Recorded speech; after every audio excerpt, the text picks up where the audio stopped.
I had some of my own questions from the book, but you do such a good job explaining most of it that I opened it up to the community, Mm-hmm. and there were many questions. And so I'm actually just basing our conversation in that. And again, everybody Okay. should go get that book and get the full answers from you.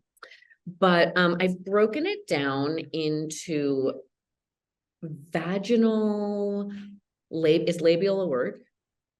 Are you talking about just labia like words Yeah, like or vaginal like, labial questions. Would mhm. that be correct to say? Okay. We have a lot of questions about semen. And then there's some hormone questions and just some like particular sex questions, but we have a lot of questions about semen. I thought labia would win, semen won. Yeah. Oh man, that's hilarious. Okay, so I feel like, I'll kick it off with a bunch of our questions were around, and your book goes into this. What affects how we smell? And so we got questions around, I mean, I think you'll delve into the obvious. Um, there's there's BV, there's yeast, and sort of like making sure none of that is what you're dealing with. But we had Mhm. questions around, does food affect how we smell? Are there supplements that affect how we smell? Yeah. So there's a couple of things that we have to piece out here. So sometimes it is the vagina, but other times it can be the sweat glands. So the same kind of sweat glands that live in your armpits also live in your groin. And so we all accept that armpits can smell if they sweat and re-sweat. Same is true of your groin. And so sometimes people are complaining of odor. So there's a phenomenon known as twaco. That's taco with twat combined, twaco. I found this on the Urban Dictionary Oh, after being asked about this, like, why do ooh. I smell like a taco down there? And it's not necessarily that your vaginal secretions smell like this. It is more about sweating and giving off that odor because of the bacteria that live there. And so if you're eating a lot of onions, garlic, things that are really pungent of that nature, that could affect your sweat and can affect your smell. As I talk about in the book, also people usually notice if they binge drink. They binge drink and then they go to like a sauna or they exercise heavily, then they'll also have that smell. So this can be not this chocolate smell, but just have a smell. So this can be just a phenomenon of what is happening with sweat and bacteria that naturally live on your body, just like anywhere else on your body. And I think, we think about armpits a lot more. Just understand that your groin is also a sweaty environment where like two folds of skin are coming together. And when that happens, we can get odor.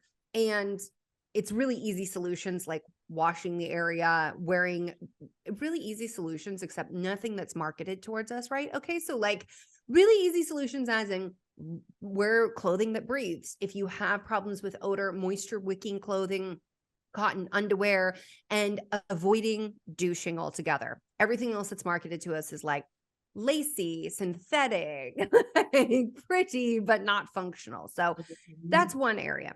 The other area is that could the odor be coming from your vagina? As you were talking about bacterial vaginosis, I think that is the most notorious one because that is going to produce a fish-like odor. And there's a million jokes on the internet about them, and not one of them is actually correct. So what is actually going on is that a normal bacteria growing in the vagina is now overgrowing, and that is releasing amines, and those give off a fish-like odor. That's not normal in the sense that it's a sign of overgrowth. Now, in terms of like, well, is there, so that's a pH shift. Anything that shifts your pH is going to lead to this condition. And so this is where not necessarily things that you're eating are going to directly affect the vagina in that way, but your overall health and what your partner may be putting in your vagina can affect things. So what I mean by that is vaginal melts, sugar, substances, like all kinds of things I go through in the book can cause a shift down there in the pH. And then when I talk about your overall health, I talk about in the book about how the gut and the vagina, they do share microbes. The microbes in your gut are part of the estrobolome. The estrobolome keeps your estrogen healthy. Your estrogen keeps your vagina healthy. And so it's all connected in that way. Yeah. So if you have, if you have BV and there's a fishy smell, is it something that will be really obvious? No, not always. This is the thing about BV, STIs. Like, it's not always obvious. You can have mild changes and never have much odor. Sometimes things are asymptomatic as well. BV is one that is synonymous with that fish-like odor. If you're also having thin gray discharge, there is mild discomfort. It's not like yeast where we get a lot more itching. So there's usually other symptoms going on, but it's just important to recognize that you can always be asymptomatic and still have an imbalance. Okay. You know what? There's a question that I threw into our sex category, but I'm gonna put her here. We had a question around a woman had an ex-partner and he would leave his semen in her vagina. And just with him, she said that it really made her vagina smell very different. She didn't indicate if it was a fish-like odor, but is there something that would contribute to that? And it sounds like different with different partners. Sure. I mean, he might not be compatible with you in some way for whatever reason, in terms of the chemistry. But it's also important to recognize that so while what we eat won't change our vaginal discharge, what men eat, or if they smoke or they consume a lot of alcohol, things like that, and certain supplements can start to shift the odor of semen. If it's been a while since he's ejaculated, sometimes women will report, well, if my partner's gone like a week or more, then I'll notice that it's much more pungent. It has a much more prolific odor. Okay. Okay. So many questions around labia, but I think I can really boil it down to women are wondering, why do they all look so different? And is the answer as simple as, why do all of our faces look so different? Yeah, I mean, why do our faces look different? Why do our ears look different? Why do our breasts look different? Like, there are differences and there are variations. This is something that I think there's no other body part that we really question in the way that we question the vulva, in terms of like, why is it not symmetrical? Why is it there are different colors, and why do they all look so different? There's actually a gal out of the UK who does molds of vulvas, and I invite anybody. There's like also a website out of Australia. There's lots of places you can go and look and see just how much variation there is. And, for as much variation as there is, we all have doppelgangers as well. I've yet to find anybody be like, oh, that's my vulva doppelganger, because we just don't spend as much time in the mirror as we do with our own face. But we know that there's tons of variation within the human body itself, and the vulva is no exception. Yeah, those projects are cool. I've seen those where it's the molds, and then you actually have a link to that Aussie site in your book, which I think it's also this book for women, but also this book for all mothers of teenagers. I wish I'd had this book as a teenager. It would have changed a lot. Yeah, I mean, I appreciate that. I felt the same way in writing it and going through it. Like, man, this would be such a great manual to have. I've really been blown away by how many dads are reading the book. I don't know why I didn't think about it, but I didn't think about it. I was like, I'm writing this for women. But I've just seen so many, and them going to social media and making videos about it and being like, man, if you have daughters, if you have women in your life, you need to get this book. You need to read about it. You need to understand it, because every woman in your life is going to have these questions. And I really love that. So I'm raising 2 boys, and I have a 10-year-old that I share a story. This last Thanksgiving, we were at a friend's house, and the only kids his age were girls, and they were all went in the bedroom, and they told him he had to leave. And he came to me so upset.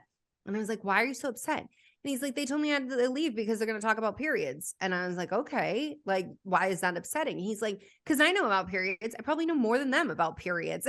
And I was like, you probably do, sir. But he was like, why do girls think that boys have to leave when they're going to talk about periods? Like, it's just periods. And I'm like, wow, okay, this is the future. This is what I want more of. And then also I had to remind him that we never tell women that we know more about their bodies than them. I'm like, even though like, you know, the facts probably better than they do, just because, I mean, he used to be like 3 sitting on my lap while I did podcasts and interviews and recorded videos and all of that. But at the same time, I'm like, you don't know her body better than she does. Yeah. Yeah. I hung out with some males, older than 10. And they had seen just on my stories, some of the community questions that were coming in. And there was like deep masculine interest around Mhm. the subject. And like, I want to know more too. And what kind of questions are coming in? And this is so cool. It is cool. And I think if you don't have a vagina and at some point in life you have a partnership with someone with a vagina, you get to kind of go on this cool journey, and get into it, whether, it's just through her cycle and perimenopause and menopause, or if you throw some childbirth in there, depending on what role you take in the birth and postpartum, like it's cool. Everybody gets to go on that journey, male and female, should you be so lucky. Mhm. Um, okay, so this I pulled out of your book that I thought was really interesting. Tenting. Mhm. And so with arousal, the size and shape, or just size of the vagina changes? So with the tent, so if people don't know what tenting is, when we're aroused, our uterus and our cervix will actually move up. So I'm like, if anyone can see me, I'm like doing it at the same time. I'm like, you move up and moves back, and the vaginal wall will actually change. And it does this to accommodate potential penetration. So in the ways a lot of us think about it, it's to accommodate a penis. But I really try to be careful with that language because I feel like so much of sex ed is so centered on men and how women's bodies are made for men. So just to understand that no matter what partnership you're in, if you're aroused, this is what your body will do. And so why I talk about this is because I get questions about like the average size of a vagina. And I'm like, literally nobody's in there measuring. I swear nobody's in there measuring. Like that's not part of a physical exam.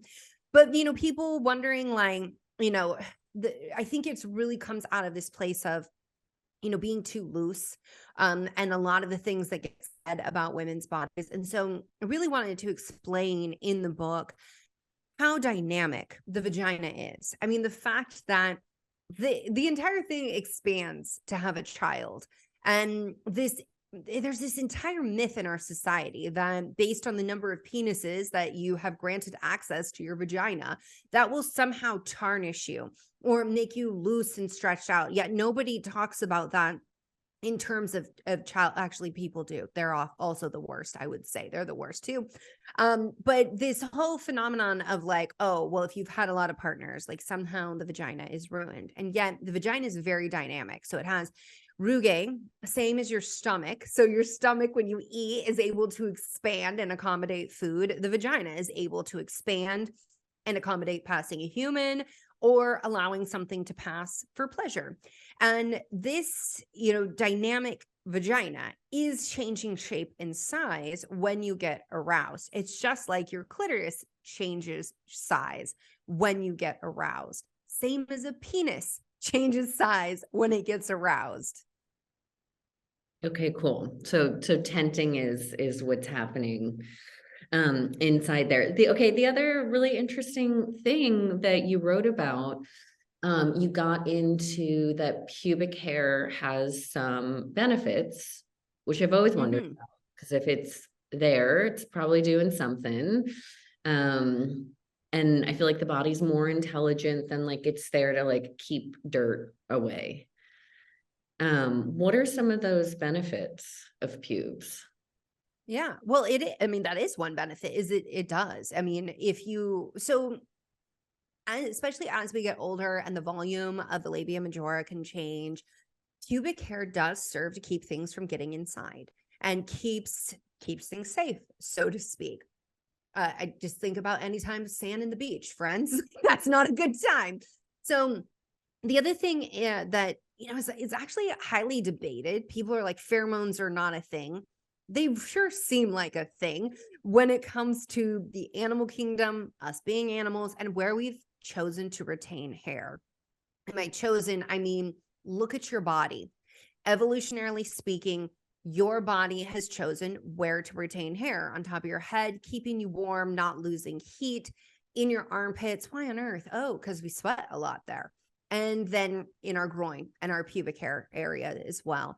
So one idea is that it actually puts off a scent, right? There is your signature scent. The hair is, holding on to that. And then that odor is being released. And so people always think like odor down there, bad thing, not always a bad thing. In fact, what's really interesting to me is how often women are really feeling ashamed or insecure about their potential odor. And I'll say to them, why don't you ask your partner what they think? And how many times partners are like, man, when you get home from the gym, I'm all about you. Like the way that you smell, like I'm all about you. Yet we've been inundated with all of these, even well-meaning companies that are like, use a deodorant stick for your butt crack and make sure that you're spraying perfume down there and doing all these things to change your odor. But when you actually ask your partner, oftentimes they'll report, no, actually, I feel very turned on when you went out for a walk and you came back and I can smell you. And that is part of how our body is communicating to our partner. If you don't want to have a baby, that's okay. You can still leverage this. But part of that attraction is that we present information about our immune system to our partner and potential compatibility for mating. And so when they can smell it more, that can be arousing for some people. Okay. Thank you. Vaginoplasty and labiaplasty. I think I'm saying that. Yeah. Can you ground us in what that is, first of all, for each one? And then what, it sounds like there'd be a lot of risk. Yeah. I mean, anytime you cut into the body, right? There should be risk. So, sorry, go ahead. No, go ahead. So with these surgeries, they are considered cosmetic surgeries, but it's important to recognize that sometimes they do have a time and a place. So when there are operations being done on the vagina, often, you will hear people talk about it from the perspective of wanting to tighten things up sometimes, or because, sometimes there are repairs that need to be done and that are legitimate. Same with labiaplasty. So labiaplasty, this is really the more popular one because it's the one that you can see. So there's the labia majora, outside lips, labia minora, inside lips. The inside lips in about half of people protrude beyond the outside lips. Normal. They can also protrude after you have a baby, as you get older. All of that is normal. But if you go look at medical textbooks or you look at a cosmetic surgeon that does these surgeries, what they'll be presenting to you is what's called an innie vagina. It's an innie vulva, specifically innie labia minora, but people call it innie vagina because everything gets called the vagina. So just for people to be on the same page, it's not your vagina. And so when people are sometimes talking about having surgery on their vagina, they're actually talking about the labia. So with the labia minora, what they'll do is they'll actually cut back the tissue. The most popular surgery, as I talk about in the book, being the Barbie. I don't know about you, but I took off Barbie's pants when I was a kid, and there's no, no genitalia. And that's kind of the point. They're like, it should be all neat and tucked up and pretty. I don't know who decides that that's what's pretty, because in reality, when you look at some of the surveys that come out of pornography, and why pornography, because this is the first place that doctors point. The first place that doctors and people point as the problem of why people are getting labiaplasty is at porn. And when you look at the surveys in porn, the top voted labia there's tons of variety. And there is some, surgical manipulation, but not in the way that you see it really being characterized in the general public as something that we should want to achieve. It's interesting because I put up a TikTok video. I put this up, I think like a couple of years ago, and it never really took off until recently. And it was where a girl was saying that as a teenager, she just wanted to take scissors to her vulva and cut off her labia minora because she thought it was just, I don't want to put words in her mouth, but for a lot of people, they find it aesthetically unpleasing.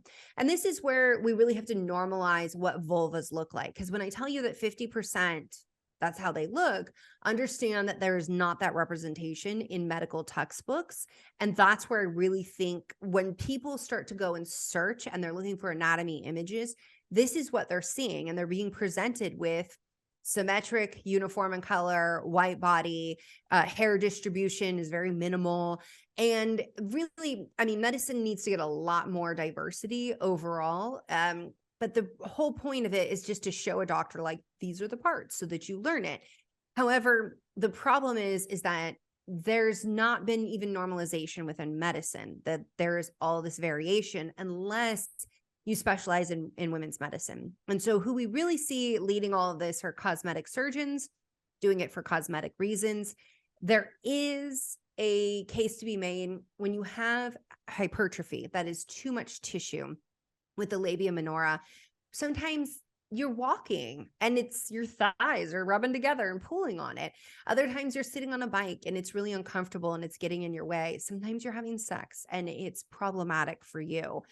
That's what matters most, is how is it impacting you? And if we've got a function issue, and maybe, sometimes they can be so large that you can be getting infections because of chafing and things like that. That's a completely different story than cutting healthy tissue because we've been taught it should look one way. And as I talk about in the book, it can cause clitoral damage, nerve damage, especially when you consider the majority of doctors who are performing this are not educated on the clitoris. And is this something that we're seeing take off in plastic surgery? I feel like I'm hearing about labiaplasty more just out there in the zeitgeist. Yeah, there was a lot of criticism coming from the American College of Obstetricians and Gynecologists, from the AMA, because there were cosmetic surgeons. These are different than plastic surgeons, okay? There were cosmetic surgeons taking to social media and really going hard and heavy on this. And TikTok was one of the places that they were taking off with this. And then we saw teen girls rising. This is something that I find so completely maddening, that anybody would be okay modifying a body part of somebody who hasn't finished developing. The fact that, like, in our society, it is okay to aesthetically modify a developing woman's body and do that, before age 18, without first talking to her through all of the potential consequences of doing that. And so at one point, teen girls were the largest recipients of this surgery, which is very problematic because their hormones had just started surging a few years before, and it's going to take time. They haven't even finished maturing, let alone establishing that brain ovarian communication, which we know it can take a decade for that maturation process to take place. So if you've got a gal who got her period at 14, we're talking until age 24, 25. And why that matters is because your genitals respond to these hormones and they can also change. But not to mention the fact that the messaging is that the way you look is more important than pleasure. The way you look is more important than your sexual experience. Mm-hmm. Yeah. Well, again, and I'm so glad that you put that resource in your book. You provide another place. There are projects out there that I think are doing a better job of representation. So Mm-hmm. teenagers, moms, dads, women of all ages go if labiaplasty crosses your mind for just those aesthetic reasons. And hopefully more projects to come around this. We got a lot of questions about postpartum labia. Mm-hmm. And so some of the questions were around it looking different. Some of the questions were around it maybe looking and feeling different. Some of the words used were flaccid. Mm-hmm. And then there was there was another woman that felt like her clit had disappeared, was gone. I don't know if that was in feeling or things looking different. This was one of my biggest fears before having a vaginal birth Mm-hmm. was, like, does everything look different? Um, is it case by case? Is it I found that things went back, but then there's time and age, and so I assume that everything changes with time and age. Um, is it a baby to baby case? Is it a woman to woman case? Yeah. Well, you bring up an excellent point. We worry so much about how things are going to look after we have a baby, but do we put as much thought into how things are going to look when we're 80? Mhm. Like, they're going to look different. Things are going to change. You're going to lose volume down there. Your tissue color is going to change. Everything's going to change. And why I raise that is because you're going to age. It's inevitable. If you live long enough, then you will get old enough and you will have these changes happen. And so if you want to have a baby, understand that you can arrive with a well-lived full life and a baby at the end of that stage. And either way, things are going to look different. Your body actually was never made to be looked at. It's not the way that it was designed. It was designed for function. So a baby will change your vagina and your labia. And a lot of times women say for the better. A lot of my patients report to me how shocked they were that sex got so much better after having a baby. Now, is that because the tissue changed and maybe the clitoris is more exposed, or maybe you're more in tune with your body? You went through birth, there's maybe more mind body connection, or just you got more comfortable with the body that you live in altogether. Like, who's to say? It's probably a combination of all these things, but it is normal to have changes down there. If you get older, if you have a baby, if you lose weight, if you change your exercise routine, like there's a lot of things that can affect your vagina and the way that your vulva looks. And so it's totally normal for it to change. I actually was making a joke with the vulvar castings and saying, like, I wish that I had like my before you had a baby, and then after baby one, and then after baby two. And I could just like have like the timeline of like how my body has changed, which my husband made a joke. He's like, what would you do with that? I'm like, I would put it on the wall in my Right living there room. behind you. I'd be looking at it right now. I'm like, I'd be so proud and be like, look at how like tremendous my body is. Like, not like look at it like, oh, look how beautiful it is from an aesthetic perspective, but like, look at what it has gone through and how it has changed and the resiliency of it. And that is what brought these small humans into my life and into this world. Like, that's the literal gate in which my children passed. They were threshold as they came onto this planet to be, independent of me. Like, that is such a phenomenal thing. And I think I can say all of this, and this is where I'd like the focus to be, but at the same time, it is totally normal to mourn your pre-baby body, because society has put so much emphasis that that is what has the most value. But I will tell you, you have so much more value than that. So yes, it's normal for things to change, for sensations to change. If things are hurting, as I talk about in the book, there's a whole chapter on pain with sex. That's not normal. Just because you had a baby, it shouldn't hurt, and you shouldn't accept that. Are things going to be uncomfortable afterwards? Are you going to be afraid of pooping or peeing or like even sex the first time? Sure. Like that can all happen. But if you have chronic pain, numbness, tingling, loss of sensation, that's a neurological or a pelvic floor issue, and that needs to be investigated by a provider. Yeah. Yeah, and I don't know how newly postpartum these women are that are inquiring, but there may also be a period of settling. Absolutely. It's going to take at least a year, if not two, for you to actually even know, like, okay, where's everything going to be at? I think that one of the worst things that we've done postpartum is tell women at a 6-week checkup, everything's normal and go about your business, and that like, you're done, you're healed, which is not true. It's a check about like, you know, are you going to have an infection? Is something wrong with your uterus? Like major things. And yet it took you almost a year to change your body to have that human. And then society, diet culture, fitness industry telling you that like you can get your baby body back in 4 months. Like it really depends. I use my sister and I as an example because we came from the same place, genetically speaking. And she was someone that had a baby. And when she left the hospital, she put on her jeans, zipped them up, buttoned them, was fine, and went on her way. And like me, I was like, I'm not getting denim near my vulva. Okay, thank you very much. But it took me over a year to get my body back to where it could be in jeans. Was anything wrong with me? No, we were having babies at different stages in life. Like there were different circumstances going on. So just to understand that it can change and be different from person to person.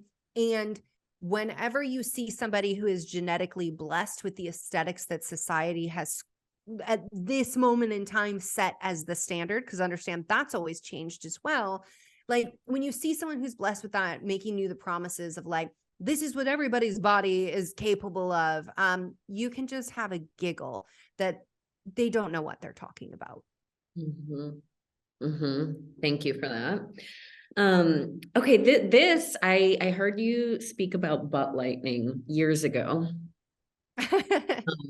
And I have to personally thank you for that. We all want to hear more about it, but so I've had this like mysterious thing, and it started, I don't know, it started years after the birth of my first child. Had never experienced anything in like it in life. You're gonna talk us through butt lightning, but when I heard you talking about butt lightning, and mind you, this is after speaking to many doctors, Googling the shit out of the internet, I could not find anything that really described what I was experiencing. The closest thing I could get to was, you'll have to correct my pronunciation, but the German middle pain word. Mittelschmerz. Mittelschmerz. But you kind of captured it with butt lightning. What is it? Well, I didn't come up with the word butt lightning. That was that was the internet. People who experience this. So feeling like some people say it feels like a bolt of lightning just strikes you in it. People say butthole. That's what they say. So in the rectum is what I would say. You can also experience this as crotch lightning as well. I actually have had the lovely experience of having that while pregnant, and pregnancy is a common time. There's a lot going on down there, a lot of pressure, a lot of structural changes, and this is the nerves lighting up. Now, if you're not pregnant, this can be because of the way that your uterus is tilted. And so when you're having cramps, you can experience it. It could be a sign of endometriosis. So it's certainly not something to just ignore if you have other symptoms. And in the book, I have a whole endometriosis checklist. But it also could be prostaglandins. And prostaglandins are inflammatory chemicals, but they're also very necessary. They cause contractions in the uterus, which help us bring humans into this world, but also help us shed the endometrial lining, which is our period. And when they're really potent, because you've been eating a diet higher in omega-6 fatty acids, maybe you don't have enough magnesium in your diet, they can be really not only causing butt lightning, they can cause diarrhea on your period. They can cause really significant cramps. And so I talk through solutions around this in the book about, increasing dietary fatty acids that are omega-3 rich and getting more magnesium in. There's a whole chart in the book about where to get these foods. And then I talk specifically supplementations and dosages, which can, the magnesium can also help with the middle schmerz, which if people are not familiar with that, that is when you have mid-cycle cramping, which is most commonly due to ovulation. It can also be a sign of endometriosis. So again, if you have other signs and symptoms, don't ignore it. But it can be something where some people just feel their ovulation. They know they're ovulating. Mm-hmm. Yeah, I have, so the butt lightning only happens a day before ovulation. Mm-hmm. Sometimes morning of ovulation, because I can also feel when I'm ovulating. So I feel like I read that butt lightning, maybe in your book you were saying happens while we're on our period. Mm-hmm. That's when it's most common, but Okay. that's not to say that you can't have something else going on. So if it is actually in the bum and it's not happening around your period, so it could be related to the hormonal changes of your cycle, but it could also be something else. So it could be, other signs of bowel issues going on and not related to your reproductive system. This is what's so complicated about women, is that whenever we have pain there, it's like, well, you have muscles, you have bones, you have ligaments, you have tendons, you have nerves, you have your digestive tract. And then beyond men, you also have your entire reproductive system. Yeah. Yeah, it's been a mystery. It feels exactly like I had an unmedicated back labor. Mm-hmm. And so it feels exactly like that baby's head kind of like pushing into my tailbone, Mm-hmm. which kind of where butt lightning would be. I don't know. Maybe through this reporting, I will find my ovulatory butt lightning twin out there. Because I've never met anybody that's had it. Or Yeah. Well, so butt lightning is like a shock.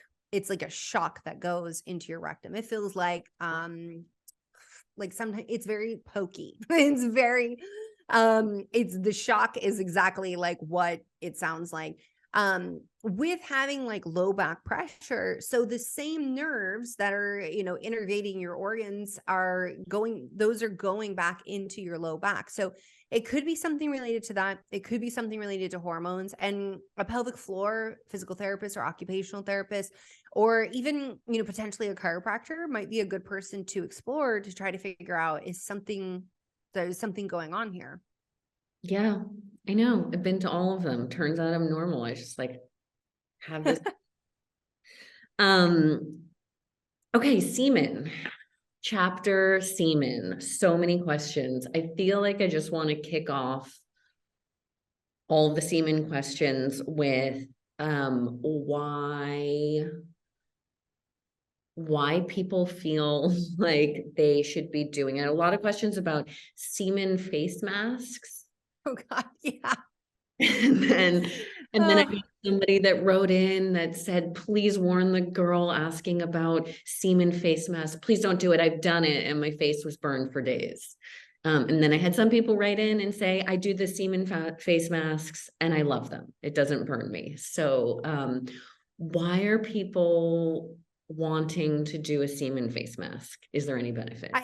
I think it's the same kind of phenomenon of like people wanting to do period face masks. Like period blood does have stem cells in it. There are things in it. So they're like, oh, I'll just do a period face mask. Or because like you see platelet rich plasma, the vampire face mask took off and people are like, I'll just DIY that at home. So I think people just get like really creative about this stuff.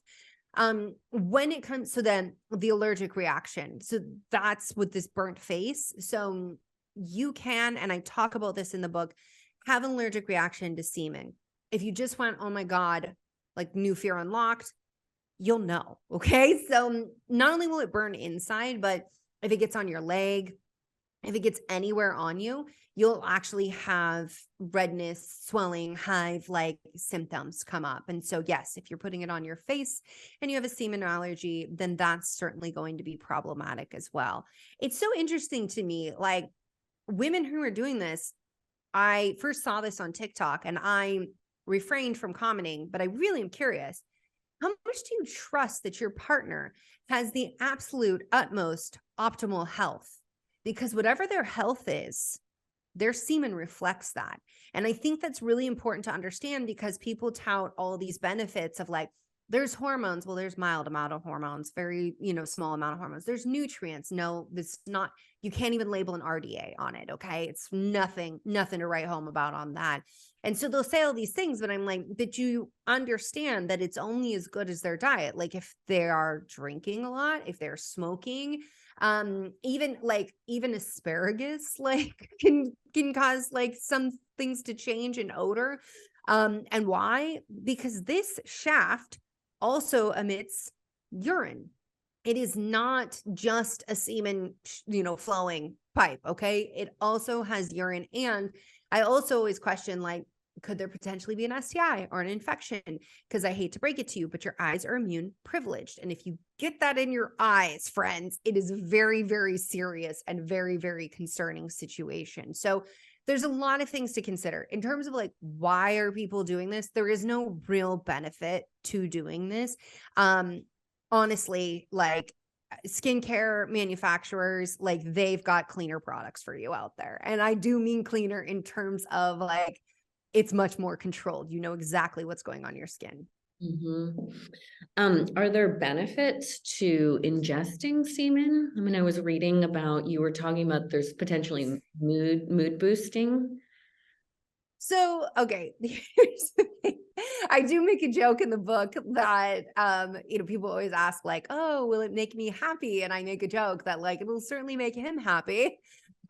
Because yes, there's a lot of men out there convincing women that they need to swallow. And there is some truth that it may in fact be a mood booster. I would never implore anyone to have unprotected sex. If you haven't your partner hasn't had STI testing. So I just want to say that straight away, because yes, chlamydia can live in your throat. That is a thing. So with semen, it does contain a little bit of progesterone, a little bit of estrone, which is a form of estrogen, some serotonin, and some oxytocin. And there's a potential that that could boost your mood, but it's not so much that, we would say like, oh yeah, this is something that would, completely replace an SSRI, for example.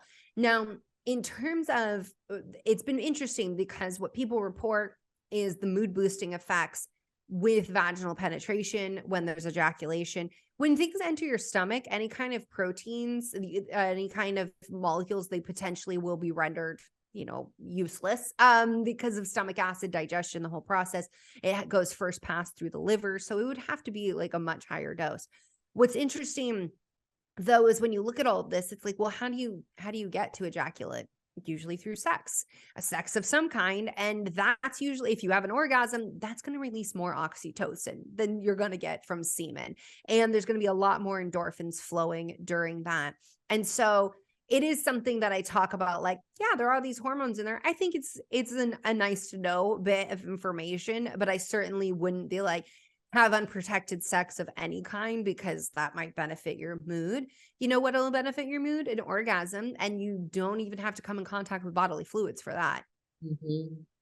I feel like the mood boosting effects of semen is just ripe to go wild on TikTok tomorrow. Yeah. Watch out. Oh. So then, we kind of got into this with a question around odor of some semen mixed in one woman's vagina and that being off. We have some questions around one man's semen burning her in a way that another man's. Yeah, that's that potential allergic reaction that we talked about. And so the allergic reaction, could it be that you are allergic to one person's semen? It's not that you're allergic to all semen? Yeah, it's yes, potentially. So this is where like in the fertility world, we all recognize we know so little, but it is potential that you are allergic to one person and not to the next. It's also potential that like you're having mast cell issues or you have autoimmunity or you have something going on at that time as well. I say this because it doesn't mean that like, oh, you just shouldn't, you're just going to have to leave this partner altogether. Because sometimes working on your immune system can actually have a lot of benefits to that. Semen allergy is super rare. It's in terms of the research, it comes across as super rare, but I have had patients report it. And it's just very interesting to me because I've had patients who are like, I was with this partner, I had a semen allergy. Like it was really problematic. Okay, that's interesting to me. Then I've had other people say to me like, oh, well, like this one partner, I had I was getting BV with them all the time. And then I never had that problem again with another partner. And it just makes me wonder about, are these signs about our current state of health? Are these signs about our compatibility with the partner? I certainly have patients who are like, I knew he was cheating on me because I got an infection and I was like, you're cheating on me. And it turned out he was.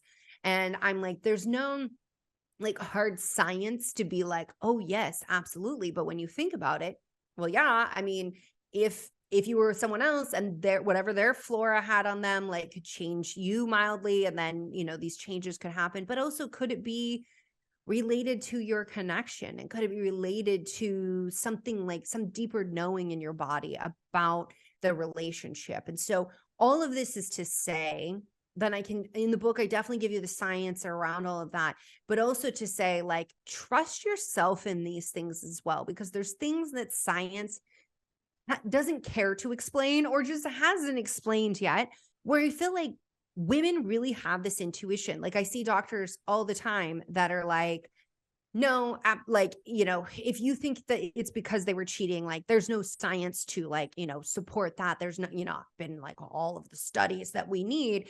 And yet I'm like, but she's telling you it happened and that it was true for her. And can we just like honor this experience and just meet it with, hey, that's interesting, and remain curious? Yeah, I feel like that makes a lot of sense. And most doctors are not going to honor that voice in their room. Um, so we got another question from somebody asking about if a woman is pregnant, would it be possible for her partner to unintentionally harm or even kill her baby that she's pregnant with by having unprotected sex with another woman? Huh. Okay. So that's a very, It's complex. wow. I'm like, Yeah. that's very specific too. So I thought that where that was going is just the plain question of like, is it safe to have sex when you're pregnant? In general, yes, it absolutely is. In terms of harm being done, like there would be so many questions and so many specifics, but if you pick up an STI from somebody else and you pass that, that could be potentially harmful to a fetus. The other thing is true with like, if you pick up cytomegalovirus from somebody else, like being on an airplane, that could be potentially harmful. So there are infectious agents that could cause harm. And to know like the specifics of this scenario, like that is best done on a one-on-one conversation with a provider who can really guide you about what happened, what's going on, like were there any infections and things like that transmitted. That would be the number one concern I'd have, is like, was there an STI potentially passed? Okay. Okay. So that actually is something to be concerned about. STIs are always something to be concerned about, friends. I hate to be, it's like I talk about in the book that I'm just like, I promise I'm not a killjoy. I promise that like, I'm not trying to like, take all the fun out of everything, but we do need to take sexually transmitted infections seriously. I think that the way I just see this all the time with patients as well. Like their doctors will pass them the birth control pill, but nobody has that conversation with them about, I mean, the only time we get this conversation is like in sex ed when we're like 13 and we're like, okay, maybe you are having sex, maybe you're not, like, but you're so often I hear people say, I was so traumatized, I did not tuck any information for later. And so, so I spent a couple years doing rotations in a homeless youth clinic. And why I bring that up is not because like, oh, it's because of education status or anything like that. It's because these were individuals that were coming to me that weren't comfortable going to their primary care doctor or their gynecologist. So it wasn't just homeless youth. It was really any youth. And people, so people understand this is like people into their 20s, even 30s, and how many of them I would have to explain that every new partner, every time you need STI testing, and them not really understanding that. And I'm like, that is not a problem with this individual. When I see this so many times, it is a problem with how we're educating our society and giving access to this information and this guidance. And so that's why there's all kinds of information about STIs in the book. I pray you never need it. But if you do, I do want you to understand.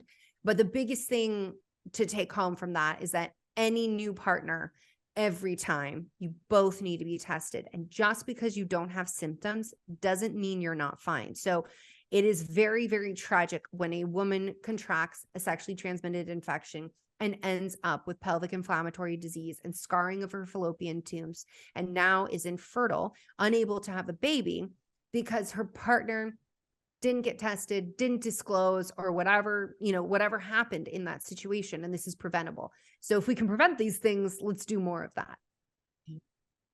Thank you.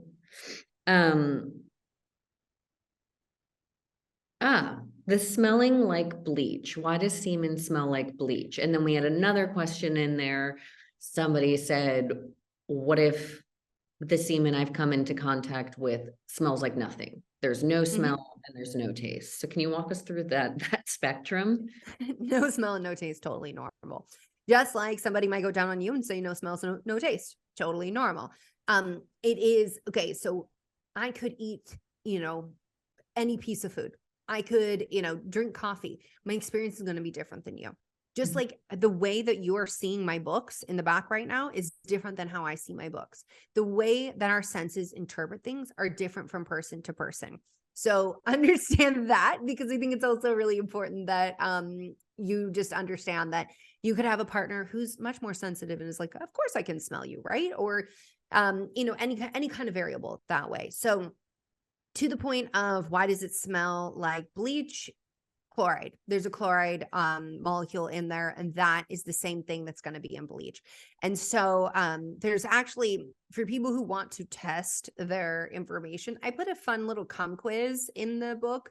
I was like, I actually get tons of these questions about semen, and I was like, I'm just going to put it in the book and we're going to go through it, because there's just so many people that have all of these questions around semen, and there's just as many myths around semen as there are around vaginal discharge as well. Sometimes more so. I think in some ways, when I really break it down, I'm like, there's a lot of myths that are very much designed to get someone to swallow. But if it smells like bleach, that's normal. It's got a chloride ion in there. And so with that chloride molecule being in there, you're going to pick up on that. Yeah, I was educated by some male friends this weekend that it will also bleach fabric. It can sometimes. So same way that the vagina can, the secretions can, depending on the dyes, the secretions can liberate dyes. And so then when you wash them, especially like in hot water, I'm not a textile expert, but this seems to be the case, then it will liberate those dyes. And so it's not that it actually bleached it in the sense of like, oh, it's such a harsh chemical. It's that the way that the chemistry works, it just made those dye molecules become free from the fabric. Wow. That's a super move. I didn't know. That semen.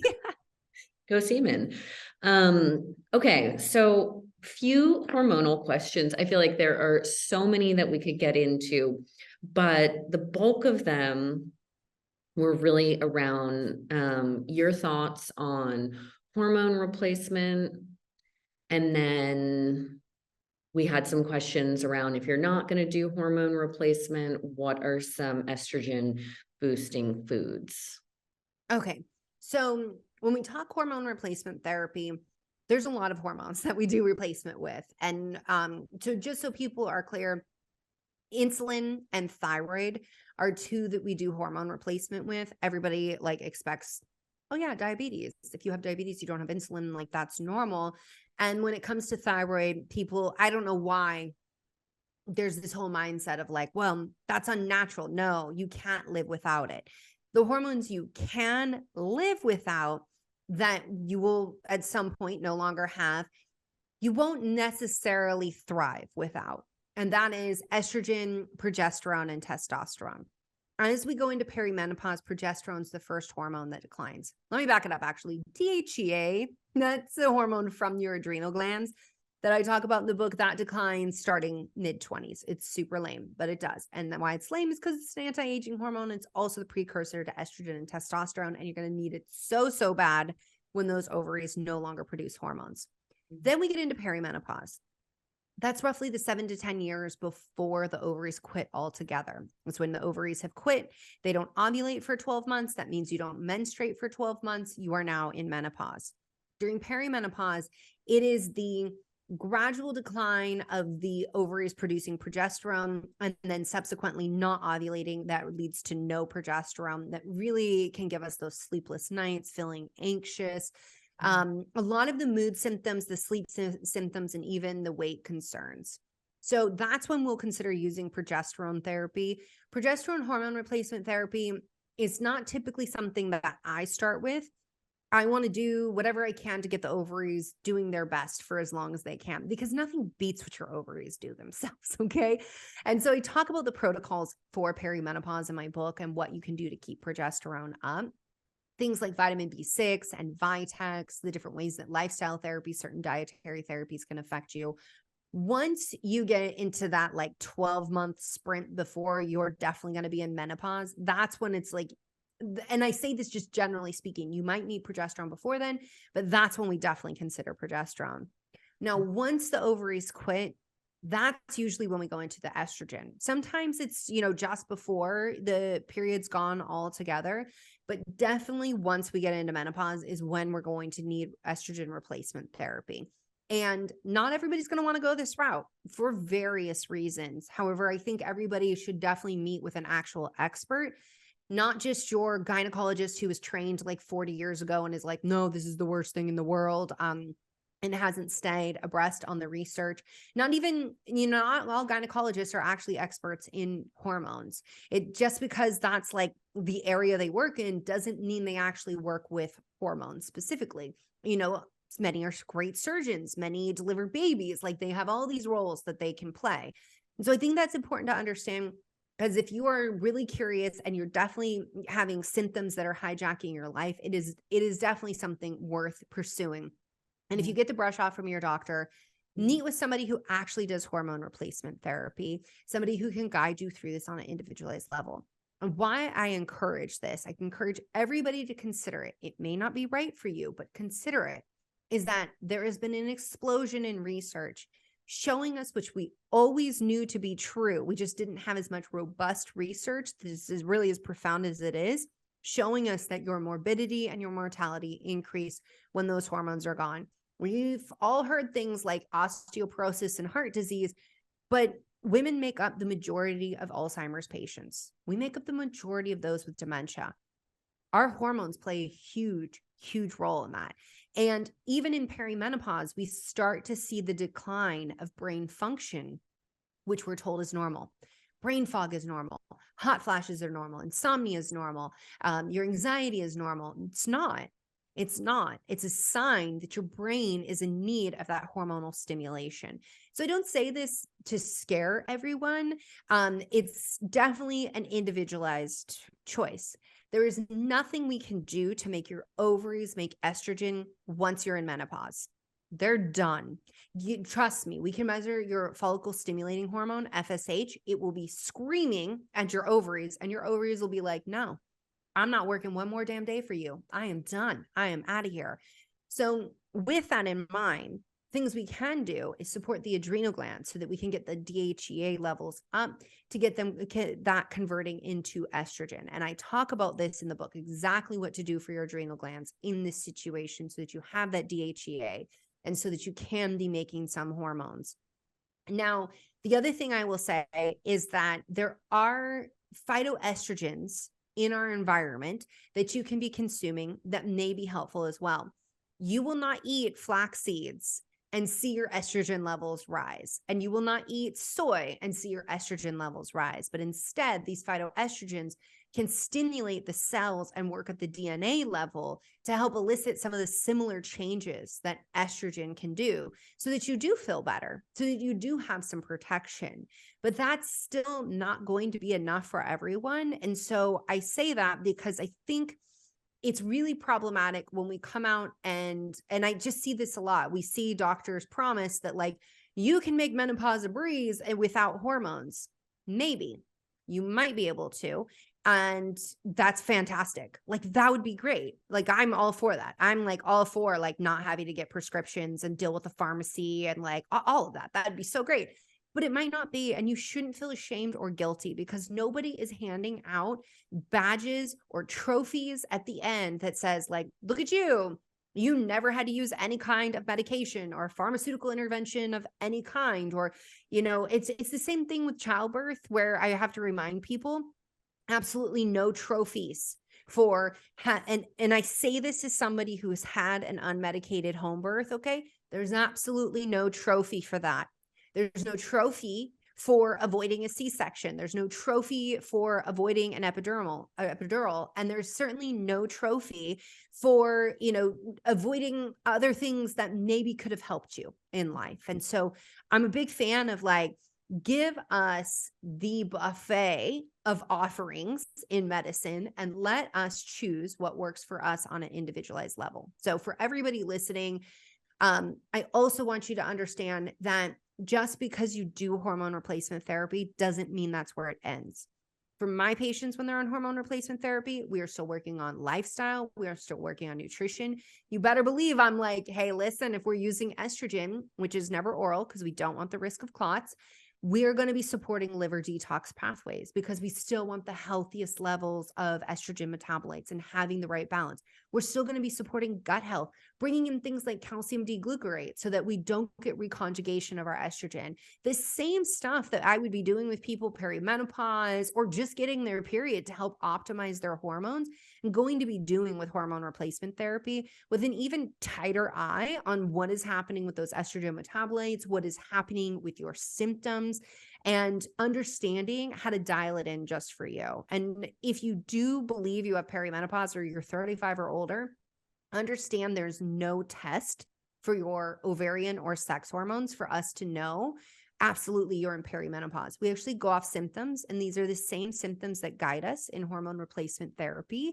And I gave them all to you. And is this normal? There's a whole symptom questionnaire. It's everything I use with my patients to be understanding their hormones. I'm going to ask them so that I can get the access to the data that's so, so important, which is your own personal experience. Mm-hmm. And so a lot of the questions that I get from friends and from people is that they are dabbling in hormones. They've started doing that. They're working with their OBGYN that has some knowledge there. And then they've got, you know, a GP or an osteopath or a functional medicine doctor over here that's testing for other things. And there's not really that bridge between the two. Mm-hmm. For people that cannot work with you, what is the title that you'd recommend that they seek out? Okay, so I first want to address that there should always be collaboration among your providers. And this is where ego really has to go from medicine. We are here to be team players for that individual, not here to be the like, it's not our show. We're not the main character here. So you absolutely should have that communication happening. And a lot of times I'll say that it comes from the conventional side where they're like, I don't know anything about that. I don't want anything to do with that. Like that's, whatever they want to say. And so with that in mind, understand that those doctors exist, and doctors who are highly, highly collaborative, they exist as well. So I'm board certified in naturopathic endocrinology. That's my expertise. It's integrative endocrinology, which is hormones. I'm like, as I say that word, I'm like, do people even know what that means? Like, it's okay if you don't. It's not your job to understand the medical title. So I'm a hormone doctor who's board certified, which means that I not only have my own licensure board, I have an additional board that overlooks me. And I think that is really ideal to find a provider, a practitioner who has legitimate board certifications so that that they're getting the best training and they're being held to the highest standard in all of that. Functional medicine providers, I think, are fantastic. You also, if you're dealing with hormones, they have to be a licensed medical provider. I cannot emphasize that enough. That doesn't mean that you can't also work with a chiropractor, or you can't also work with like, a dietitian or any of these other people. No, absolutely. But to have this prescribing, it should not be like buy it off of Amazon kind of situation. I see this a lot.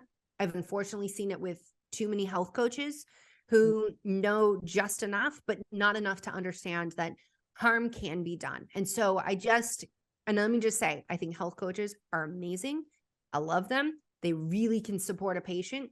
But if you're going the way of hormone replacement therapy, they need to be a licensed prescriber so that you can be getting the best meds possible. So, because sometimes like we just like go to the pharmacy, like the regular pharmacy, and it's like you can get Prometrium, bioidentical progesterone. It's like $5 for the month. Or sometimes you're that person who needs to have it compounded, and it has to be something more and more nuanced than that. And you want to make sure that you can get that.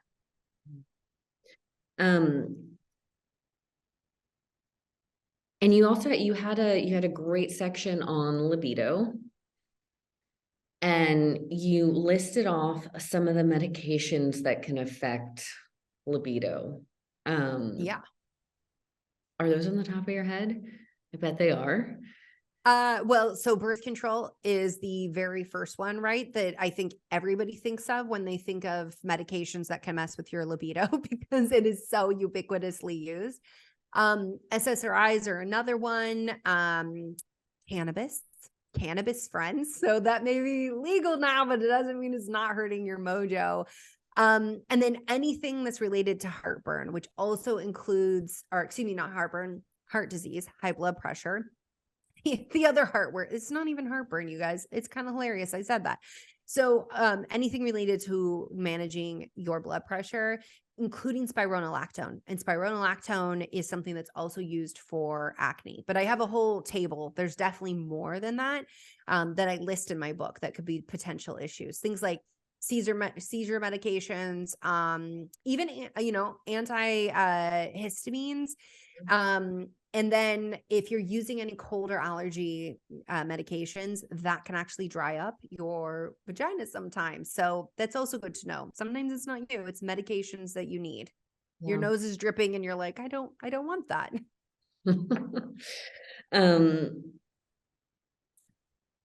And then we'll round it out with last question. Because I actually got many questions about this, and I think that you can lead people in the right direction. Severe cramping after sex or after an orgasm. I'm going to be clear. Yeah. It's not, yeah. So I know what you're talking about. It's not always sex. It can be actually having an orgasm. So lots of tension. What is an orgasm? It's the release after a built up tension. At least that's how the majority of people are explaining it. So lots of tension. It can be related. So if you think about how, like, if you went to go for a run and you're not trained as an athlete, you can get a side cramp. You can get cramps in those muscles as well. So this is a little bit of that, like, use it, lose it mentality when it comes to muscles, in that you build mitochondria, you build your body, your ability to oxygenate areas. And so these are pelvic floor muscles that are sometimes cramping. You may also be holding tension throughout the day. You don't realize you may have trigger points as well. And these are things where, I mean, how many times in the book I say, see a pelvic floor physical therapist or occupational therapist, because this is also something that they can help with. It is possible that where you're at in your cycle is affecting these things. And then certainly there's sometimes where women are like, oh, it's like every now and again, I have like really bad cramping after having an orgasm. And I'm like, let's track your bowel movements. Oh, sure enough, if I don't evacuate my bowels, then I end up having some cramping, and that's related to the organ. So musculoskeletal is one of the first things we think of. It can also be related to what's happening in your digestive system. It could be that, there's something else going on. So it is definitely worth investigating with a provider, because it might be that, it could be just something as simple as like, we need to do some certain exercises so that our pelvis is better balanced in terms of our muscle health. And like, that's a win all around. Okay, thank you. And then just because it sounds like you get a million semen questions, we had a million semen questions. Is there like one crazy semen factoid you want to send us off with? I think that semen story. The biggest thing is that it's not as nutrient dense as you'll see people proclaim. And the way this usually goes, okay, I speak a lot at biohacking conferences. And by the way, for the semen fascinated people, like I said, there's a whole section about semen in the book, but I speak at biohacking conferences, and I don't know why in that community, this idea of semen retention being good for your testosterone and not orgasming being good for your testosterone, and how like you're preserving all these nutrients has really gotten around. Now, I'm not talking about like a spiritual act. There's people out there that is like, it's part of my religion. Like, we don't have sex. That's fine. Whatever. I'm not talking about that. I am talking about this idea that biohacking wise, not having an orgasm is better for your testosterone levels. There was only like a study that came out and showed any possibility of that. And then it was redacted because it was totally bogus. It was totally bogus and totally biased. And the idea that like, oh, well, semen is so nutrient dense that when you hold on to it, that you actually, are saving your precious energy stores. Friend, maybe on some like, I don't know, like spiritual level, but not on the biochemical level. It's not that nutrient dense. It's not that expensive to make, because y'all be making it for a very long time. If it was that expensive to make, men would fail to produce semen as they age, as they get older. Like, we wouldn't see the men being able to impregnate women into their 60s, 70s. It just doesn't track with like what is happening with female fertility, right? So there's that piece. So I talked about the hormones, I talked about the nutrients, and being able to retain that. And then just the whole idea that somehow, holding on to your semen is going to have these profound health benefits. We know from research, the studies vary, but it's approximately at least 13 times a month. Some say 21, that you need to be ejaculating to avoid prostate cancer and prostate related disease. So there's actually studies that show benefit of regular ejaculation for people who are trying to conceive. Give them 2 to 3 days before you try. So I say that because that's how long it's going to take to regenerate sperm. But when it comes to ejaculate for health, more is what the research shows to be better. Wow. Thank you for busting that myth. It's a precious topic among male biohackers.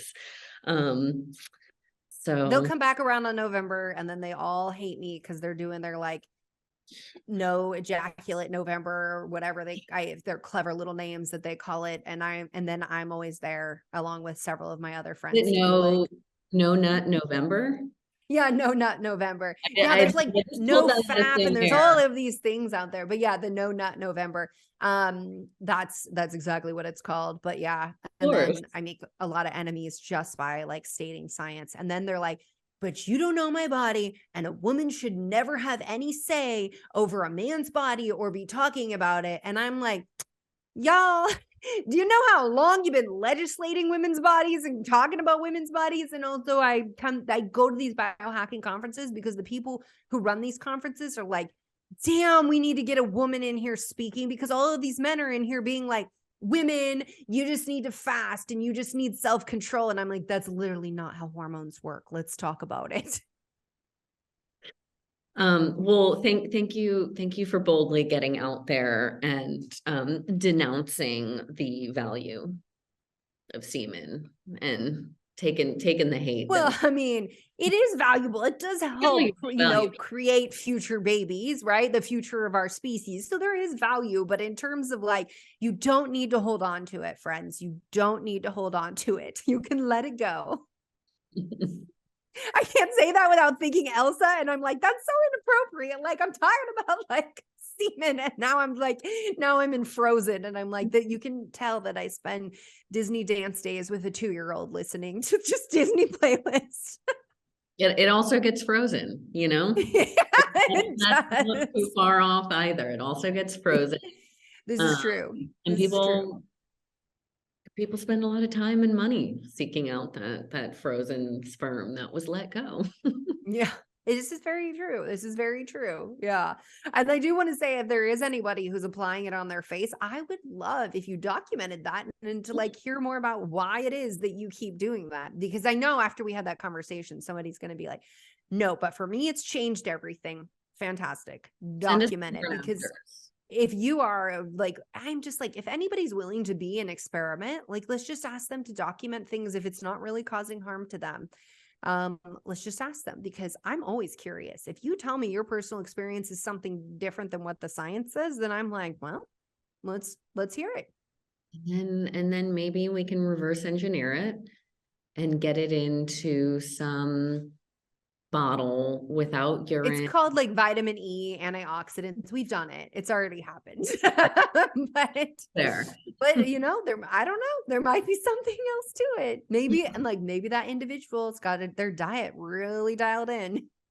Right. I mean, you could have a man on a very special diet, taking very special supplements that turn into a serum that you can put right onto your face. But I want to reverse engineer that and just get you the serum that you could put on your face without having the man needing to produce it for you.